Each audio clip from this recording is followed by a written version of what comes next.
Welcome to part 5 of how to build your program. We're going to be talking over here, we're going to be talking about the kind of secondary deadlift session, the move session, the main event session that we're going to be going over here. So we're going to start with general preparation again. Always do general prep, remember. Hope you haven't forgotten that. MST Big 5. Do it.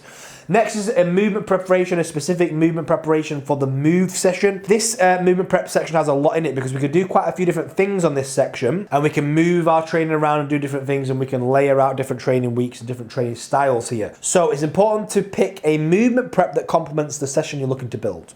All right. So the first session here is your deadlift or your squat. Now the reason why I got this here, guys, is for the most part, most of you are going to squat on session 3.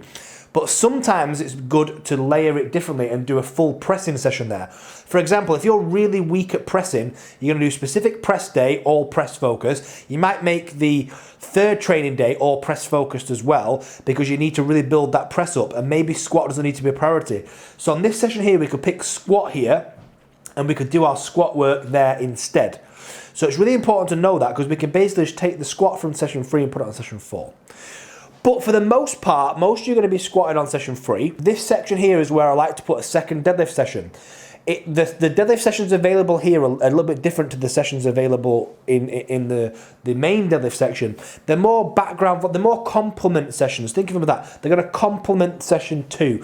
They're not going to be too heavy, they're not going to be too crazy, but they're going to give you good volume and good exposure. So I always advise here, most people pick a weak deadlift height. Deficit deadlift, 12-inch deadlift, snatch grip deadlift, something like this. RDLs, whatever it is that you think you're weak at, put them there, pick a protocol, pick a program, and it'll really help blow your deadlift up. The next section here is your deadlift assistance movement. I really put this here because I love reverse hypers, and I think that at the end of the week it's amazing to do some decompression work. So I kind of put that there so that we could hit some extra reverse hyper at the end of the week, or GHD back extension also works. But you could put some other movements there as well if you really wished. However, you don't 100% need to do that. You could skip that section completely and just focus on events on this day. It does depend on how you're able to train and where you're at, what gym you've got access to, etc. But for the most part, your event session wants to be something that you can kind of jump into and, yeah, just get your events done.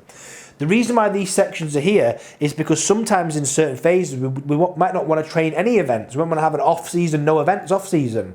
Take some rest off of them because they're so harsh on the body. So if we wanted to do that, we could do deadlifts, we could do reverse hypers, and then we've got a main squat assistance there as well. So we could put some hack squat or something and make it like a lower body strength session. So it's really possible on this section to have a session that is like squat, reverse hyper, hack squats could be one session. No events.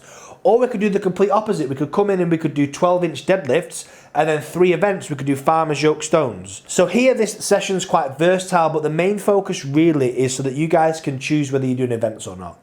If you are doing events, I would advise you to pick a deadlift first, where you do like 12-inch deadlift, deficit deadlift, whatever, and then you do a couple of events. I'm a big fan of most people doing 2 times a week deadlift frequency. So here, like I say, the deadlift sessions will complement that first deadlift session. Events-wise, just hit events, pick the event you want to train, read the protocols, pick a protocol. You know, you'll be able to pick a protocol for any event that suits you, and yeah, build a program that enables you to either build your strength potential or peak to a competition so that you can get the best time for whatever you're looking to do. So really this session is quite simple. You've got 2 options. Are you going to train events or not?